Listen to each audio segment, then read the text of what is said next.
Hoy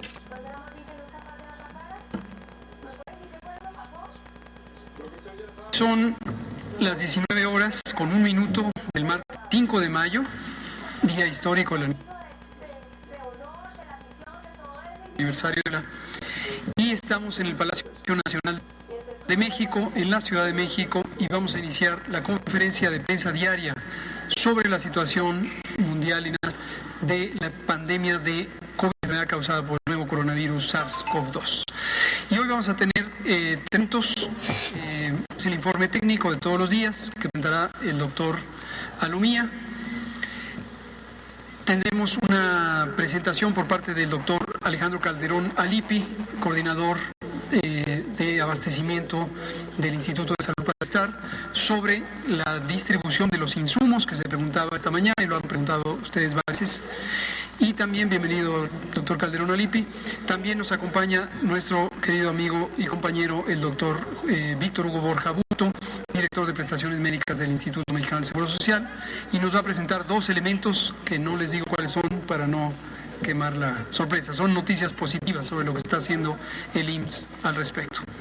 Bueno, y si da tiempo yo voy a presentar el aplanamiento de la curva para mostrárselos de manera muy gráfica, muy clara, con números y gráficas. Doctora Alomía, por favor. Secretario, muy buenas noches a todas y todos. Iniciamos rápidamente con el cuadro que nos pone en el día en el que nos encontramos. 67 es el número de la conferencia vespertina en la cual nos encontramos a 44 días de haber iniciado la Jornada Nacional de Sana Distancia. En la siguiente diapositiva vemos la actualización del panorama internacional. Vamos a ver la reducción de un punto porcentual más, 32% de los casos confirmados en los últimos 14 días en todo el mundo. Sigue contrayéndose la pandemia en sí. Y vemos también cómo la región de las Américas, de ayer que estaba en 50, ahora está en 51, es decir, ya representa más de la mitad de todos los casos en el mundo que se han confirmado en esta temporalidad que habla de dónde está la transmisión activa de la pandemia. En la siguiente diapositiva actualizamos nuestros números nacionales, 26.025 casos confirmados. Estos son los casos acumulados hasta el momento que iniciaron, pero resaltamos que son solo 6.708, que representan una cuarta parte de este total. Son los casos con inicio de síntomas en los últimos 14 días. Sería la epidemia activa en México. 2.507 lamentables defunciones que han ocurrido hasta el momento, 63.540 son los resultados negativos que se han acumulado y ya son más de 105.000 las personas que han sido estudiadas e ingresadas a protocolo para el tema de COVID-19. La siguiente diapositiva veremos la carga de enfermedad por entidad federativa. Ya veníamos comentando en los últimos días, en la última semana, vemos cada vez como más entidades federativas presentan este color rojo que representa un incremento arriba de los 250, 500 casos, y bueno, esto vamos a seguirlo viendo de esta manera en la medida que la epidemia en México continúe. La siguiente diapositiva, una diapositiva de referencia para que ustedes puedan tener los números totales y están en orden descendente. En la siguiente diapositiva vamos a ver con distribución geográfica de epidemia activa, es decir, de esos 6.708 casos. Vemos igual como ya otras entidades federativas empiezan a pintarse también verde, significa que han pasado la barrera de los 100 casos y continúan incrementando su carga de enfermedad. La siguiente diapositiva vemos esta distribución con los datos completos y en orden descendente para que también puedan rápidamente identificar cuáles son los estados que están a la cabeza. En la siguiente diapositiva veremos los mismos 6.708 casos, pero ahora distribuidos por tasa de incidencia acumulada por 100.000 habitantes, y que en su momento las entidades federativas que tienen los más oscuros representan aquellas que tienen la mayor transmisión y por lo tanto la mayor afectación poblacional en comparación con las que tienen los colores más claros. 5.24 es la tasa de incidencia de estos últimos 14 días en los cuales se mantiene la epidemia activa en México.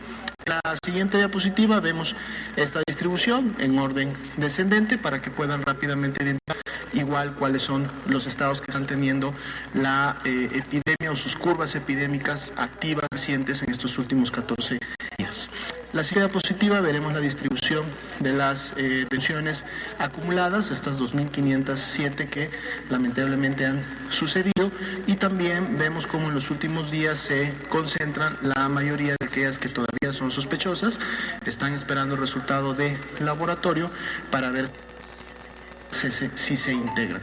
Si vemos la tendencia de al menos los últimos 10 días y sobre todo de los 3 o 4 días más hacia atrás, digamos, donde están estas barras de color naranja claro, pues vemos que hay una tendencia que empieza un poco a estabilizarse, pero sin perder de vista que por lo menos hasta el 26 de abril la tendencia era todavía ascendente en relación a las defunciones. En la siguiente diapositiva vemos esta misma distribución de las 2.507, pero ahora por entidad federativa de ocurrencia, y vemos también cuáles son los estados que aún tienen defunciones sospechosas pendientes por confirmarse o descartarse. En la siguiente diapositiva veremos la curva epidémica de casos confirmados o sospechosos. Venimos comentando en los últimos días, esta curva mantiene una tendencia ascendente todavía, sobre todo sabiendo que los porcentajes de positividad se incrementan, por lo tanto esperaríamos que muchos de estos casos que están como sospechosos, tarde que temprano terminen siendo confirmados, y vemos cómo se distribuyen precisamente en los últimos días, dado que esta curva los clasifica y los coloca por fecha de inicio de síntomas. La siguiente diapositiva, vemos nuestra curva de casos confirmados acumulados. Hoy día fueron 26.025 los casos acumulados, fue un incremento de 1.120 casos en relación al día de ayer, lo que representa pues un incremento porcentual del 4.5, y en la parte baja podemos ver la tendencia en las barras de color naranja de cómo se han estado confirmando casos día por día, y una tendencia que vemos en los últimos días.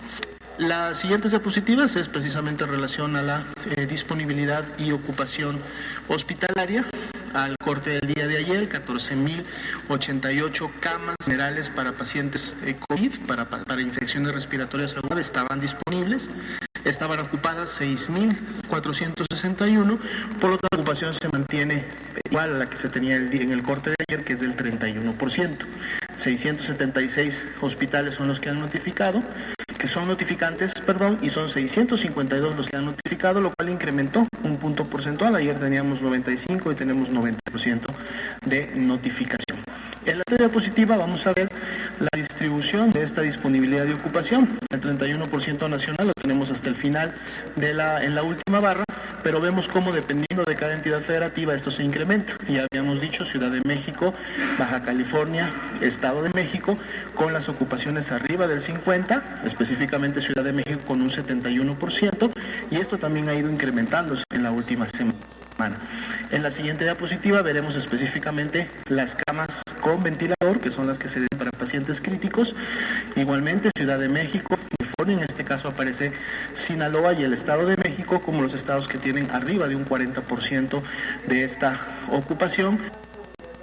25% es la nacional, es decir, que se distribuye entre todos los estados, y como pueden ver, la mayoría o más de la mitad de los estados en México todavía tienen una disponibilidad bastante amplia de este tipo de camas que son muy necesarias para los pacientes críticos. Sería la actualización para el día de hoy. Muy bien, gracias doctor Alomía. Yo voy a presentar dos diapositivas para comentar brevemente sobre el aplanamiento de la curva. De repente existe inquietud sobre qué quiere decir que es aplanamiento de la curva, y quisiera retomar sobre una imagen que presentamos en enero, la volvimos a presentar en febrero, creo que en marzo no, pero que es el fundamento teórico del control de una enfermedad pandémica. No, esta no es, la siguiente. Y es esto. Esto es una curva epidémica. Una curva epidémica, como ustedes conocen muy bien, es una gráfica, es una representación visual de la ocurrencia de un fenómeno de interés en salud pública, concretamente en este caso de una epidemia. Y esto forma parte de la extensa documentación científica sobre el control de las pandemias, concretamente en el marco de preparación de pandemia de influenza que ha auspiciado la Organización Mundial de la Salud desde el año 2005 o incluso desde antes, una década antes, se ha ido perfeccionando la evidencia científica que respalda las distintas intervenciones que deben hacerse para controlar una epidemia cuando esta es global y entonces se llama pandemia. Estas intervenciones, como también hemos dicho que casi cada tercer día, tienen dos capítulos importantes. Uno es la contención, en la que interesa centrarse en casos sospechosos, identificarlos tempranamente, diagnosticarlos y mientras se espera el resultado diagnóstico, es decir, en tiempo inmediato, estudiar a sus contactos. Esta es una intervención muy útil en las fases tempranas del inicio de una epidemia, cuando hay pocos casos y se pueden manejar individualmente los contagios. Llega un momento en que es claro que no se pueden individualmente los contagios y para el conjunto de la población se opta por medidas masivas, medidas generalizadas que van a la segunda parte de las intervenciones que se llaman mitigación comunitaria. Y esta mitigación comunitaria se basa fundamentalmente en el mecanismo de distanciamiento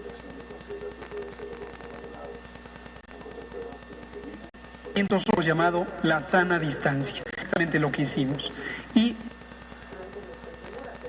el paso entre la fase 1 y la justamente esta es una de sus características fundamentales, el cambio de intervenciones.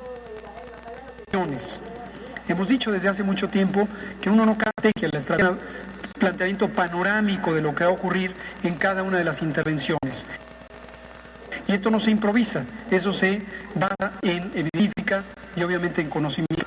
Lo que sí puede ir cambiando es las intervenciones al interior de una estrategia.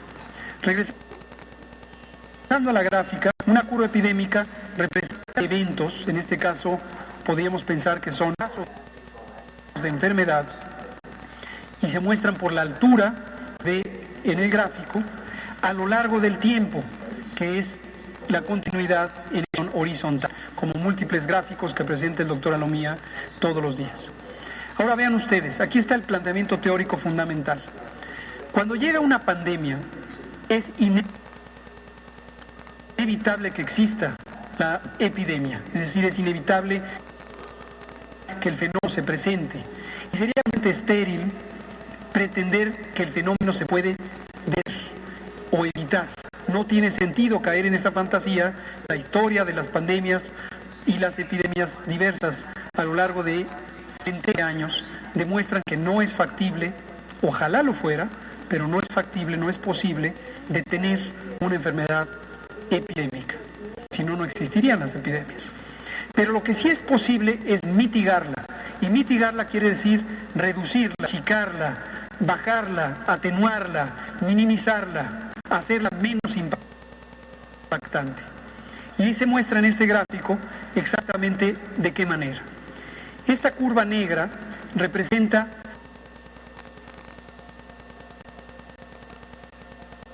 teóricamente la curva epidémica de una enfermedad infecciosa de carácter pandémico cuando no hubiera intervenciones, cuando la dejamos a libre evolución, que se contagien todos los que tendrían que contagiarse, y entonces se presentan cada vez más contagios, y más contagios, y más contagios, hasta que se alcanza un punto crítico que se llama acmé, o clímax, o momento máximo, o pico de la epidemia, generalmente porque se alcanza un estado temporal o permanente de inmunidad poblacional, conocida también como inmunidad de rebaño, y entonces ya no hay oportunidades de contagio. Esto puede ser, insisto, temporal y puede ser local. Puede ser que en una ciudad vecina no se ha alcanzado, pero en una ciudad que está siguiendo esta trayectoria sí se alcance. Entonces empieza a reducirse el número diario de contagios y cada día hay menos y menos y menos y menos y menos. Característicamente las enfermedades epidémicas infecciosas tienen esta distribución que sigue un comportamiento exponencial en el ascenso y luego algo parecido, aunque con más variantes en el descenso. Puede haber descensos lentos, puede haber descensos acelerados, dependiendo de muchas cosas que en este momento no viene al caso mencionar.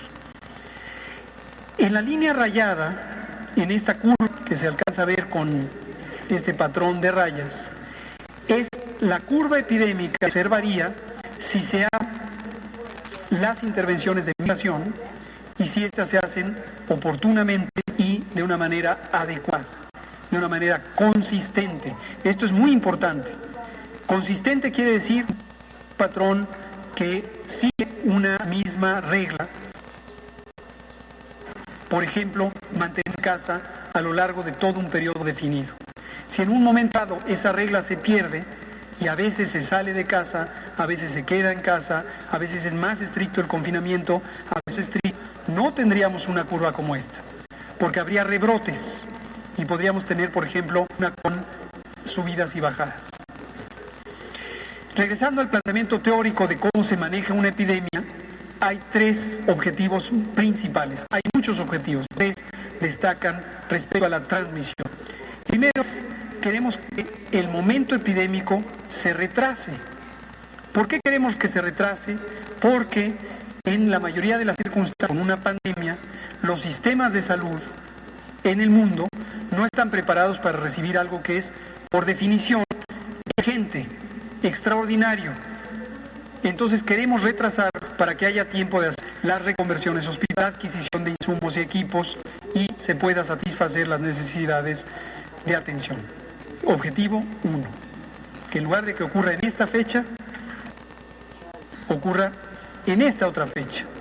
Y esta diferencia es una ganancia que se puede considerar un impacto positivo de las medidas de mitigación y en su momento también las de contención. Segundo objetivo importantísimo es que la altura de esta curva se reduzca, porque la altura representa la cantidad diaria de casos que se presentan en un día particular, en este caso el momento máximo. El interés es para todos los puntos de la curva. Aquí también quisiera tener una curva pequeña y aquí, y aquí, y aquí, y en cada punto de la curva. Pero se ve más claramente cuando hablamos del punto más alto de la curva. En lugar de que sea este, es este. Y ese es el objetivo 2. Reducir la carga de casos, la cantidad de personas en un mismo día, para que no se saturen los hospitales. La tercera es lograr que el conjunto, es decir, todos los casos que están representados en la curva, ahora sean los que están representados en la curva, y el área bajo la curva, que es la cantidad de casos que se ven en este gráfico, sea menor. Y ese es este tercer objetivo, que haya menos casos en forma absoluta. Veamos ahora la realidad. Esto es la teoría.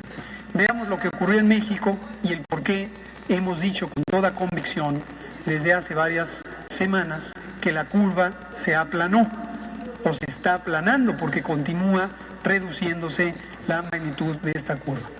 Veámosla, por favor. Estos son datos reales. Las dos curvas, lo explicaré, ahora sí se ven fechas reales y se ve el 27 de febrero cuando empezó en la noche, prácticamente la madrugada del 28, la detección del primer caso en la Ciudad de México.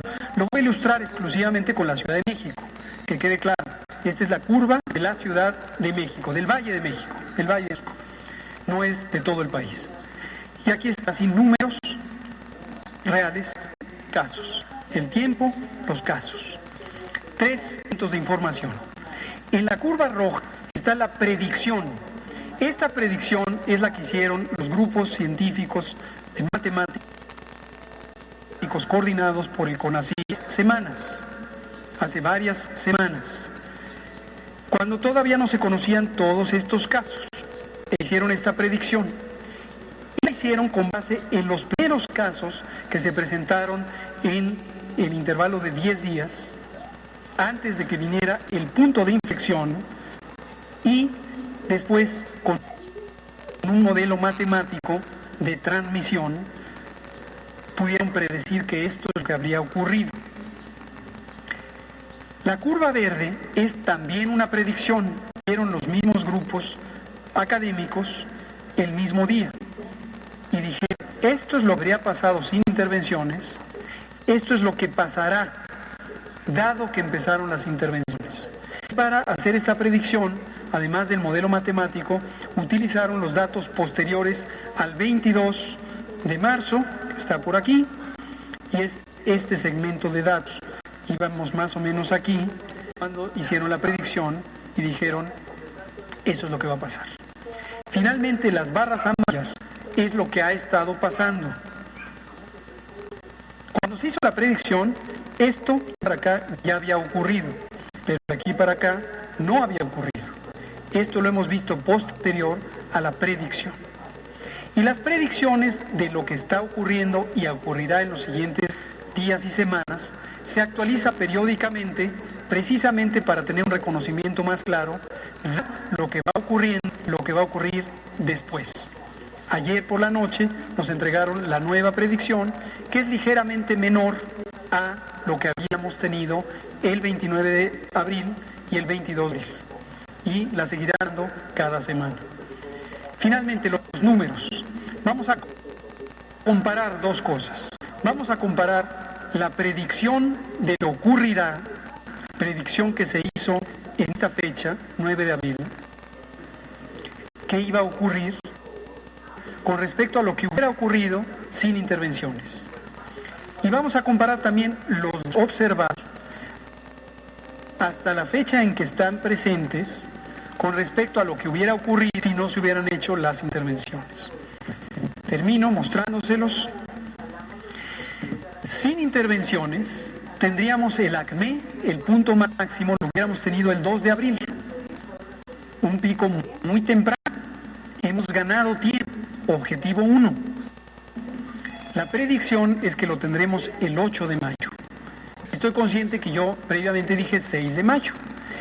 Al actualizar la predicción, se ve todavía una ganancia adicional porque se pasó del 6 al 8. Y para pasar del 6 al 8, necesariamente esta curva es aún más plana de lo que se predijo el 29 de abril.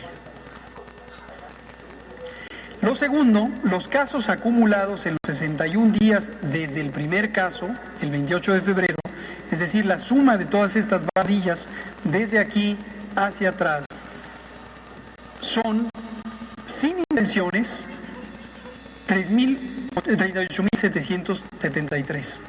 En 61 días, lo que habría ocurrido en esta curva roja. En verde, lo que habría ocurrido en 61 días, todo es a 61 días, desde el primer caso, con intervenciones. Y es la predicción. El 30 de marzo, aquí por la mañana, mostré estas gráficas y lo que dije es, predicen los académicos expertos en matemáticas que tendremos esta curva más pequeña. Pero ahora se constata con datos observados, donde tenemos 10.262, que representa el 26%, no el 29%, sino el 26% de esta cantidad que hubieran ocurrido si no hubiéramos hecho las intervenciones. Esto es en el momento de cumbre de la epidemia. Y esto representa una disminución tal de 74%. ¿Hasta dónde vamos?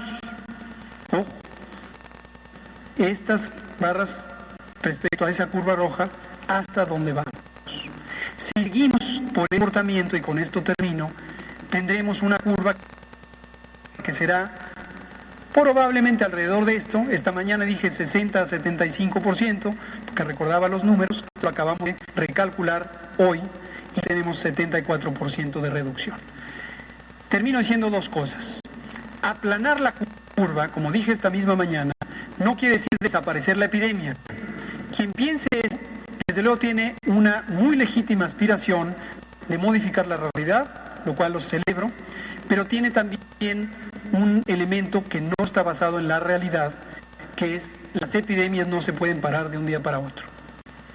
Y lo segundo es que esto ocurrirá, esta reducción se mantendrá por el resto del periodo epidémico si solo si nos quedamos en casa.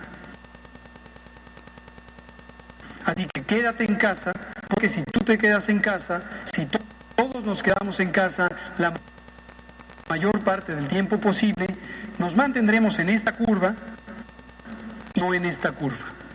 Y esto lo estamos logrando todas y todos. Y por lo tanto agradezco a la sociedad mexicana que siga por esa conducta. Todavía nos falta más de la mitad del ciclo epidémico y hay que mantenerse para que esto tenga un agotamiento de los contagios suficiente para que no se saturen los hospitales. Gracias. Le voy a pedir ahora al doctor Calderón Alippi, si es tan amable, de pasar al siguiente tema. Permiso, compañeros, buenas tardes a todos. A continuación les voy a dar a conocer la distribución que hemos hecho con las compras que se han realizado para atender la pandemia COVID-2019. La siguiente, por favor. Agrupamos esa compra en 4 grupos principalmente, el cual consta de equipos de diagnóstico y laboratorio. De estos insumos que se adquieren, se envían directamente al INDRE, que es la institución que organiza todas las pruebas diagnósticas en el país, con ayuda de los laboratorios estatales. El equipo de protección del personal, que es el que más volumen nos genera, en este caso son 15 millones de piezas hasta el día de hoy. Insumos para higiene de manos y desinfección, que incluye gel, jabón líquido, cloro, todo lo que tenga, lo que es relacionado a desinfectar los sitios de trabajo de los profesionales y donde van antes. Y medicamentos, segundo grupo de mayor volumen, ya que un paciente que está internado en terapia intensiva consume muchísimos medicamentos. De ahí es el valor alto que tiene un día de estadía en una cama de terapia intensiva, porque todo el equipo que usa es equipo de alta complejidad y estos medicamentos, al ser controlados, son de alto costo. Esto se ha distribuido en el periodo del 30 de marzo al 4 de mayo hasta el día de ayer, y se han distribuido 18.394.159 piezas en todo el país, incluyendo los hospitales que corresponden a la CINSAE, que es la coordinación de los institutos nacionales, y hospitales de alta especialidad que están en algunos estados de la República. La siguiente, por favor. En esta diapositiva les muestro con mayor detalle cómo se han distribuido estos bienes. Les podemos ver que en la tabla de arriba son los bienes que se han adquirido de forma nacional principalmente, y en la parte de abajo el aéreo México-China, con donde están un avión. El primer avión que llegó fue de donación, trajo 100,000 pruebas y cubrebocas. De ahí va desde el avión 1 hasta el avión 7, ha traído desde China equipo de protección para el personal, con una suma total de 8.151.000 piezas. Hasta el día de hoy tenemos el conocimiento de que este puente aéreo continúa. Realmente solo se ha traído un 15% a lo mucho de lo que se ha comprado, ya que está administrado para poder atender toda la demanda. La siguiente, por favor. En el equipo médico, esos son los principales equipos que se han adquirido, que son los ventiladores, los tan nombrados ventiladores adulto pediátrico, monitores de signos vitales, ambulancias, videoscopios, oxímetros, camas de terapia intensiva, cama de hospitalización, y aquí están cómo se han repartido. Esto no es lo que se ha adquirido, se han adquirido mucho más, por ejemplo, ventiladores, solo ventiladores se han adquirido más de 3,000, monitores igual más de 3,000, y esto es cómo se han distribuido en la tabla de la derecha, donde también hacemos mención de lo que se ha donado a través de la beneficencia. Estas donaciones, hoy no les voy a mencionar quiénes son las empresas que han donado, pues porque no quiero dejar a nadie afuera, prefiero en otra ocasión hacer el listado y hacerle el reconocimiento a todas estas empresas en otro capítulo. Y la siguiente, por favor. Para continuar con el equipamiento, destacamos que hoy acudimos al evento en Toluca, en el aeropuerto, donde llegó un avión de Estados Unidos con 211 ventiladores marca Hamilton, que vinieron gracias a una negociación que hizo el presidente de México, Manuel López Obrador, con el presidente de Estados Unidos, Donald Trump. En este primer vuelo llegaron 211 ventiladores de 610 ventiladores que van a venir en este mes. Con estos ventiladores, 109 son para el INSABI. Cuando digo que son para el INSABI es para las entidades federativas, y aquí les damos el ejemplo de cómo se dispersaron estos 109 ventiladores entre los estados de Baja California, Tabasco, Quintana Roo, y en este caso a la Sedena les vamos a dar 20 porque necesitan a apurar la demanda que tienen, para atender esa demanda. Y hasta aquí, subsecretario, mi informe sobre elección. No sé si tenga algo más. Gracias, doctor Calderón Alipi. Finalmente, pero no menos importante, le pedimos al doctor Víctor Borja si nos comenta sobre los dos temas de interés. Sí, muchas gracias. Voy a pasarme de este lado. Sí, seguro. Vamos a contar el día de hoy. La anterior, por favor. La de la calculadora de riesgo. Hemos hablado aquí previamente que la infección por el SARS-CoV-2 puede ser distinta en la población, pueden tener una enfermedad leve, puede haber entre estos leves algunos sujetos asintomáticos, y hay un grupo que puede ser muy importante, que son aquellos los que desarrollan la enfermedad grave.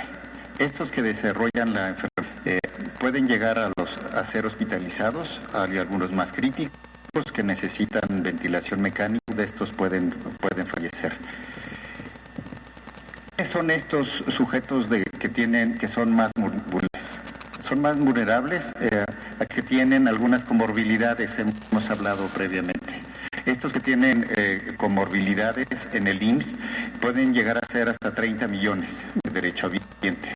Entre ellos se encuentran aquellos que tienen obesidad, hipertensión, diabetes, algunas enfermedades que les llevan a la inmunosupresión y algunas otras enfermedades que disminuyen la capacidad del organismo. También es importante el grupo de edad. Ustedes saben que los niños, los jóvenes, reaccionan de una manera distinta, y a medida que aumenta la edad, esto también progresa el riesgo de tener una enfermedad grave, y también se ha observado la diferencia por sexo. Se observó en Italia y lo hemos observado también en México con estos datos. ¿Qué es lo que hicimos? Hicimos una calculadora de riesgo con datos que tenemos en el IMSS. Comparamos dos poblaciones, un grupo que... la siguiente, por favor. Comparamos dos grupos. Un grupo de pacientes, cerca de 2,000, que desarrolló enfermedad grave, que fue hospitalizado o que falleció, con un grupo de enfermos leves, que fueron confirmados ambos. 2,000, cerca de 2,000 confirmados que tuvieron enfermedad grave y 2,000 que tuvieron enfermedad leve. Lo seguimos a través de los días. En el IMSS tenemos un sistema de seguimiento que nos reportan diariamente cómo se encuentran los pacientes en los hospitales, de tal manera que dimos el seguimiento a través de 2 semanas al menos de cada uno de estos grupos de pacientes. Comparamos sus antecedentes. Ustedes saben que cuando tomamos la muestra hacemos una entrevista que se llama estudio epidemiológico. En este estudio epidemiológico tenemos una serie de variables. Comparamos cómo se encuentran esta serie de variables entre los dos grupos. Hicimos un modelo de regresión logística que los epidemiólogos acostumbramos modelar para obtener riesgos relativos. ¿Qué tanto se relaciona una variable con el desenlace? La que sigue, por favor. Y obtuvimos dos cosas. Uno que se llama el riesgo relativo. Es qué tanto aumenta el riesgo de padecer la enfermedad grave si acaso se infectan alguien con esta característica, a la izquierda. Y después calculamos una cuestión distinta, que es la fracción atribuible, de la cual hablaré después. Del lado izquierdo vemos que los hombres tienen hasta 81% más de riesgo de desarrollar una enfermedad grave que las mujeres, si se infectan. Para la edad aumenta por cada año cumplido después de los 20 años, hasta 7% el riesgo de adquirir una enfermedad grave dado que se infecta. Y así sucesivamente. La obesidad es 1.28 veces más de riesgo porque tienen obesidad. La hipertensión 1.11 más de riesgo. De diabetes duplica el riesgo de enfermedad grave si se tiene diabetes. El consumo de tabaco aumenta el 22%, la enfermedad pulmonar obstructiva crónica en 25%, la enfermedad cardiovascular 7% y la inmunosupresión el 2.76%. Pero en la población, ¿cómo se comporta qué peso tiene para la carga de enfermedad que hemos observado como enfermedad grave de COVID-19? Puede haber sujetos de muy alto riesgo, pero ser muy pocos en la población. Entonces, para obtener una medida que pondere cuántos hay en la población con este factor de riesgo y la fuerza de la asociación, hay una medida que se llama el riesgo atribuible. ¿Qué tanto de la enfermedad podemos atribuir a esos factores de riesgo? Y eso es lo que tenemos a la derecha. Es importante el grupo de edad de mayores de 60 años, pero también es importante el grupo de 40 a 49 años, porque en México la población mexicana es un grupo muy importante, el de 40 a 49 años.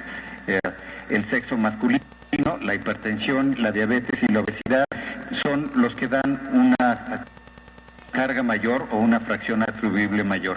Esto suma más del 100% porque hay interacciones entre los factores de riesgo. Alguien puede ser mayor de 60, pero también tiene diabetes y demás, y eso no se suma tan fácilmente. ¿Qué es lo que hicimos con estos datos? Desarrollamos una calculadora de riesgo que le permita a la población, dado que conoce si tiene estos antecedentes, cuál es su riesgo de tener una enfermedad grave. La que sigue, por favor. Esto muestra nada más cómo se aumenta el riesgo conforme aumenta la edad, que tiene un riesgo muy importante, y sobre todo en la línea azul es el aumento del riesgo con la edad para los hombres, y en la línea rosa son las mujeres. Los hombres tienen, como decíamos, casi el doble de riesgo de tener una enfermedad grave, y esta se aumenta hasta en 10 veces más de los 20 a los 70 años. A las que sigue, por favor. Tomando en cuenta entonces estos factores de riesgo, los riesgos en medio, alto y muy alto, la que sigue.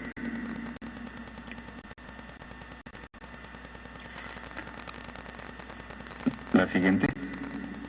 Desarrollamos la calculadora de riesgo que está en la página del IMSS, o puede ser directamente accesado en el código QR con su celular, si alguno de ustedes lo quiere probar. Esta calculadora, entonces, la que sigue, les pregunta, vamos a dar 3 ejemplos de el riesgo para una mujer de 25 años, y da un riesgo del 12%, un riesgo medio para el desarrollo de una enfermedad grave. La que sigue, por favor. Este es para un hombre de 59 años de edad que tiene obesidad. Tiene 3 factores de riesgo, dado que estamos considerando la edad alta, el sexo y la edad, y tiene un 77% de riesgo de desarrollar una enfermedad grave. Por eso lo ponemos en amarillo, como alto. La que sigue, por favor.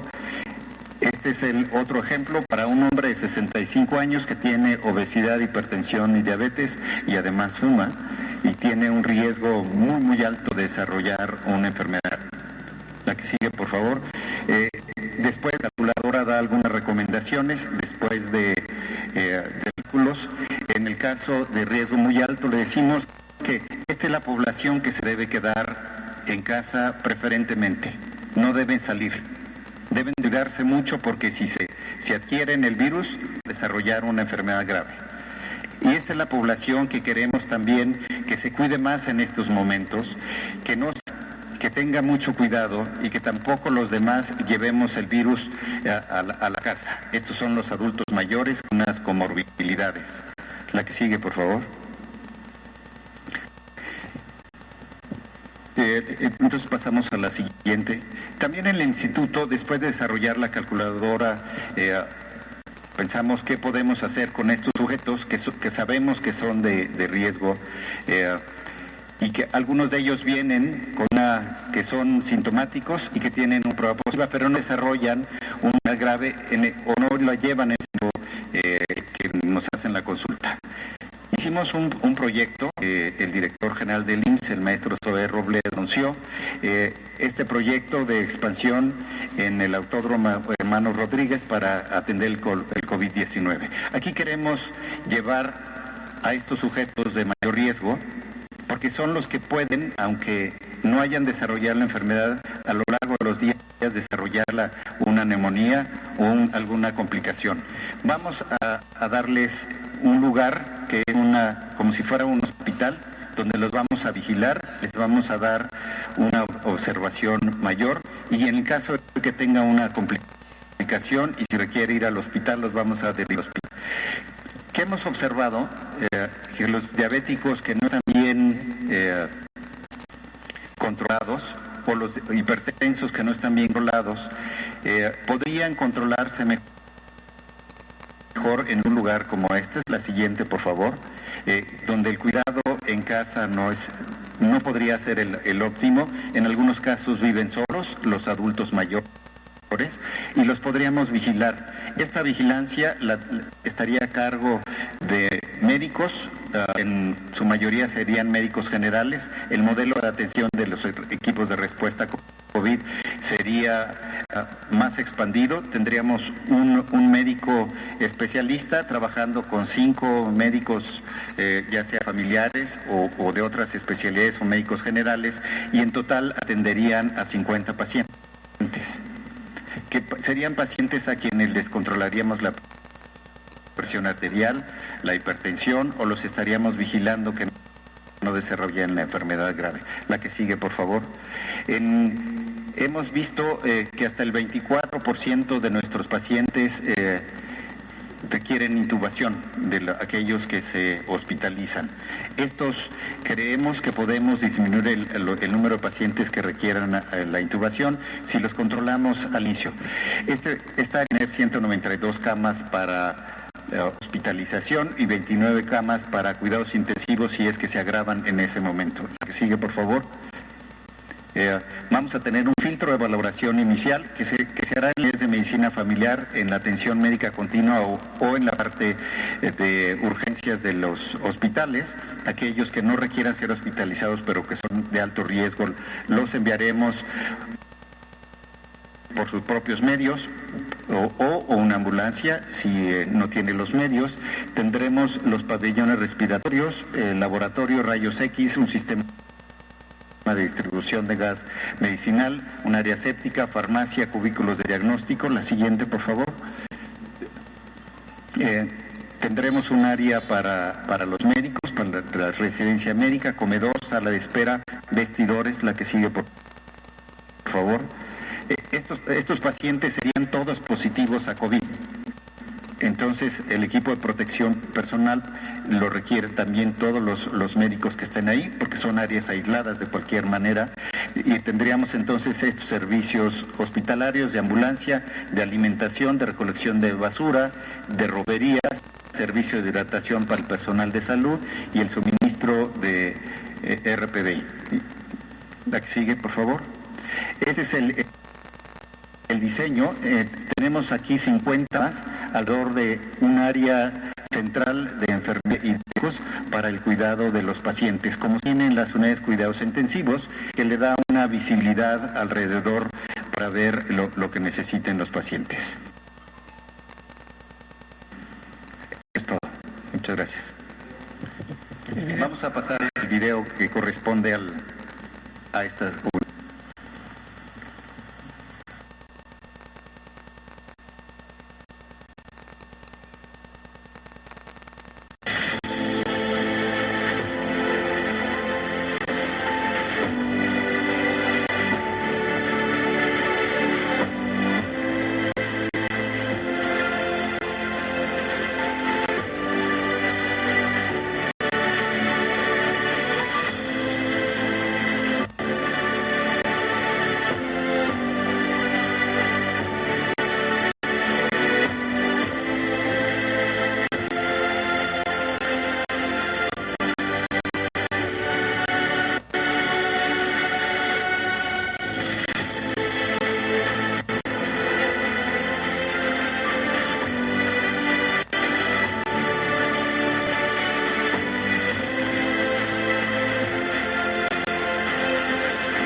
Excelente, muchas gracias, doctor Víctor Hugo Borja. Por eso les dije que era una sorpresa atractiva. Son excelentes noticias, tanto la calculadora de riesgo como esta nueva unidad en el Autódromo Hermanos Rodríguez. Muchas gracias.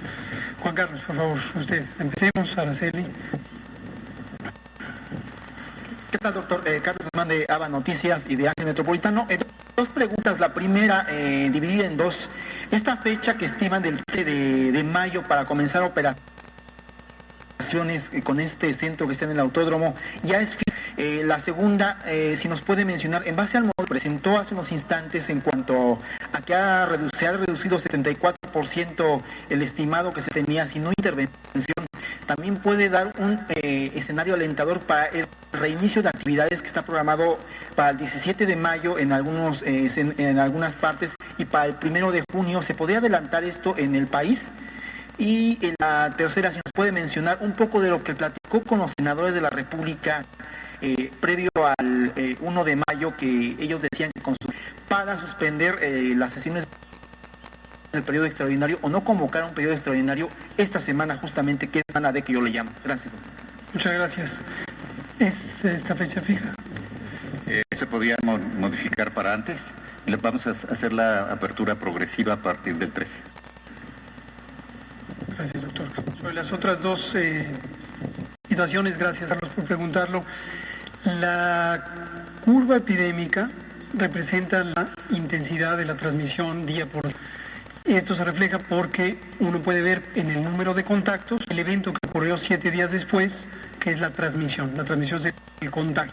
Por eso la curva epidémica da información de manera casi directa sobre la intensidad de la transmisión. Si esta transmisión persiste, siempre existirá el riesgo de que a partir de los casos existentes de los últimos 14 días, por eso le damos tanto énfasis a estas personas infectadas en los últimos 14 días, hubiera más eventos de transmisión y propagación. Entonces, esta buena noticia de disminución, una disminución de 3/4 partes prácticamente en la magnitud de esta epidemia, debemos tomarla en dos sentidos por lo menos, con mucha cautela. El primer sentido, como un signo muy alentador del éxito que tiene México y que es atribuible desde mi punto de vista a la sociedad mexicana, porque quien aplanó la curva fue la sociedad mexicana, fue cada una de las personas que voluntariamente, de una manera organizada, solidaria, decidieron quedarse en casa y decidieron no contagiarse, contagiar a otros. Entonces creo que eso es digno de reconocimiento, de aprecio, de agradecimiento y de admiración. Pero no debe interpretarse como una señal de que podemos anticipadamente suspender las medidas. Si suspendemos las medidas de manera anticipada, lo que vamos a tener es un rebrote. Vamos a tener un repunte nuevo de la epidemia. Por eso he dicho una y otra vez, sí y solo sí, nos mantenemos con estas intervenciones hasta un momento razonable en donde la cantidad de contagios se puede manejar de una manera semejante a la fase 1. Noten ustedes que si dividimos la curva epidémica en dos, es como verla con un espejo. Lo que ocurrió al inicio fue de subida, lo que ocurre después es de bajada, y los eventos de transmisión aquí en la fase 1 pueden ser comparables con los eventos de baja transmisión en la salida. Pero eso se tiene que hacer de una manera muy organizada. Eventualmente tenemos que hacer lo que llamamos desconfinamiento, la liberación de las actividades. No se puede tener perpetuamente una sociedad en este estado de limitación de su movilidad en el espacio público. No se puede, porque aún las sociedades que son equitativas, más equitativas, definitivamente México no tiene una distribución justa de la riqueza, es una de las sociedades más desiguales entre sociales, y aún en las que son más o menos igualitarias, no se puede, porque tiene consecuencias importantes. En una economía como la mexicana, en una sociedad que tiene al 50% de las personas viviendo al día, si nos mantenemos de esta manera, empezamos a causar graves y grandes daños a las personas, a su bienestar. Entonces, en todo momento, cada minuto del manejo de esta epidemia, desde la planeación, el 3 de enero, cuando empezó, tenemos estos dos elementos por considerar. Hoy tuvimos una nueva sesión semanal con las y los secretarios de salud de los estados, la tenemos todos los martes. El doctor Benítez, secretario de Salud de Hidalgo, y la doctora Gloria Molina de Tamaulipas, entre otras y otros, expresaron una inquietud que me parece totalmente adecuada, legítima, muy oportuna, que es cómo reconciliamos el mensaje del momento en que se termine la jornada nacional de sana distancia, el 30 de mayo, de origen está planeada para esa fecha, cuando algunas entidades federativas, es el caso de Hidalgo, es el caso de Tamaulipas, van a estar teniendo ascenso de su curva epidémica. Entonces, si aquí damos un mensaje a la nación diciendo, ya estamos en el pico, vamos para abajo, la sociedad tamaulipeca o de las ciudades en Tamaulipas o de Hidalgo o de las demás entidades no le hace sentido y le va a reclamar con toda razón a su secretaria o secretario. Entonces, ese señalamiento nos pareció absolutamente legítimo y lo que acordamos es, vamos a ir dejando claro que una cosa son las medidas generalizadas nacionales, muy oportunas, muy útiles, muy efectivas para hacer este control inicial de la epidemia, y otra situación diferente es que, como hemos dicho muchas veces, las ciudades del país tienen distintos momentos de epidemia.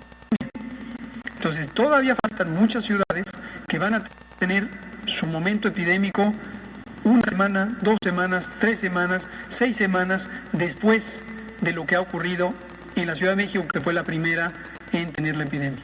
Y lo vamos a hacer, ya lo estoy haciendo en este momento, dejando en claro, si usted vive en Tamaulipas, si usted vive en Hidalgo, si usted vive en Veracruz, si usted vive en Yucatán, sepa que, entre otras, en Morelos, por ejemplo, sepa que en su entidad federativa, en su estado, todavía falta, porque todavía va a existir un periodo epidémico en las distintas ciudades, igual que ocurrirá en varias otras. Ese es el mensaje que quiero dar en este momento. Gracias, Carlos. Es una excelente pregunta también. La curva no se puede dibujar a nivel nacional.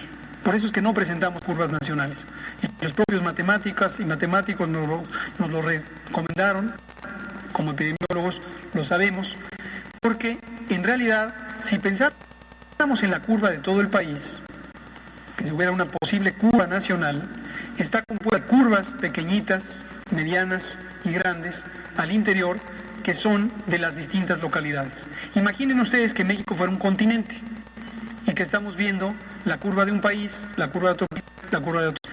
No están sincronizadas, ocurren a distintos tiempos. Entonces, en realidad, no se puede considerar una sola curva. Al final del día, si sumáramos todos los casos, podemos luego graficar la curva y la vamos a ver que va a estar mucho menor que lo que hubiera ocurrido sin intervenciones.